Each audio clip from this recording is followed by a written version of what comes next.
Coba deh bayangin, gimana ya rasanya membangun rumah kedua ribuan kilometer jauhnya dari tempat kita dibesarkan. Nah, hari ini kita bakal ngintip gimana caranya sekelompok mahasiswa dari Maluku melakukan hal itu. Dan pelajaran apa aja sih yang bisa kita ambil dari visi persatuan mereka. Bayangin sejenak ya, kamu lagi ada di kota yang sangat sekali asing. Jauh dari canda tawa keluarga, jauh dari teman-teman dekat, jauh dari semua hal yang kamu kenal.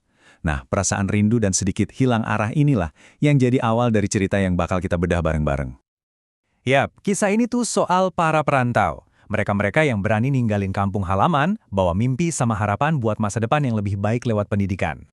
Tapi ya gitu, perjalanannya jelas gak gampang. Pasti ada rasa kehilangan koneksi sama komunitas yang ditinggalin. Ada perjuangan buat ngejaga api budaya biar gak padam. Dan tentu aja ada tantangan buat beradaptasi di lingkungan baru sambil terus berusaha ngeraih masa depan. Tapi justru dari kegelisahan inilah lahir sebuah ide cemerlang, sebuah jawaban, sebuah visi persatuan yang ternyata bisa mengubah segalanya. Oke, kenalin, ini dia. Persatuan Mahasiswa Maluku Nusa Putra. Ini tuh lebih dari sekedar organisasi biasa. Ini adalah rumah baru buat mahasiswa Maluku. Tujuannya kelihatannya simpel, tapi dalam banget. Memberdayakan dan melestarikan warisan budaya mereka. Coba deh, kita bedah visinya lebih dalam. Perhatiin deh kata-katanya. Bersatu, kritis, berbudaya. Dan yang paling penting, tangguh dan berdaya saing. Ini bukan cuma slogan loh. Ini tuh komitmen buat membentuk generasi pemimpin masa depan. Oke, visi yang hebat kan harus ada aksinya ya nggak? Terus gimana caranya mereka ngejadiin visi ini kenyataan? Nah, jawabannya ada di 3 pilar utama mereka. 3 pilar inilah yang jadi fondasi mereka. Yang pertama, solidaritas, biar saling nguatin. Kedua, pengembangan, biar terus bertumbuh.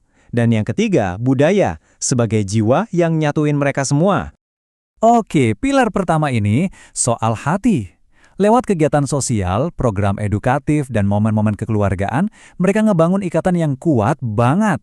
Intinya tuh satu, biar nggak ada yang ngerasa jalan sendirian di tanah rantau. Nah, kalau fondasinya udah kuat, pilar kedua ini soal gimana caranya biar bisa melesat maju. Jadi ini bukan cuma ngumpul-ngumpul aja, tapi juga soal jadi yang terbaik, mengasah otak, menajamkan kreativitas, dan memupuk jiwa kepemimpinan supaya bisa kasih dampak nyata buat masyarakat. Dan ini dia pilar ketiganya, yang jadi jiwanya semua ini, budaya. Lewat seni dan edukasi, mereka bukan cuma melestarikan, tapi juga ngerayain kekayaan budaya Maluku. Ini cara mereka buat mastiin api identitas itu tetap nyala terang, mau dimanapun mereka berada. Nah, kalau 3 pilar tadi digabungin, kita bakal nemuin sebuah gambaran yang luar biasa. Sebuah metafora yang keren banget, yang ngerangkum semua perjuangan mereka. Jangkar budaya, kapal pengembangan. Ini idenya cerdas banget kan?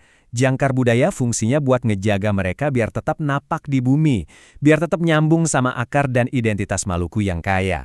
Nah di sisi lain, kapal pengembangan itu yang ngedorong mereka buat terus berlayar maju, mengarungi lautan ilmu pengetahuan dan persaingan. Keseimbangan yang sempurna antara masa lalu dan masa depan. Oh ya, sebagai catatan penting nih, informasi soal visi, misi, sama metafora jangkar dan kapal ini kami dapat langsung dari sumbernya. Tapi, untuk detail lain kayak lokasi spesifik atau nama individu, nah itu kami nggak bisa konfirmasi dari sumber yang sama. Oke, ceritanya emang menarik ya. Tapi mungkin ada yang nanya nih, terus pentingnya buat gue apa?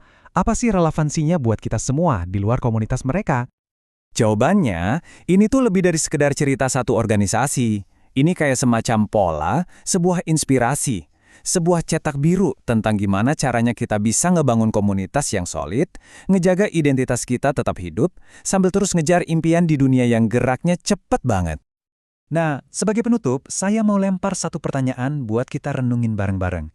Di zaman di mana dunia rasanya makin sempit kayak sekarang, jangkar budaya itu masih relevan gak sih? Atau jangan-jangan malah makin kita butuhin? Coba deh direnungin. Sampai ketemu lagi di pembahasan berikutnya ya.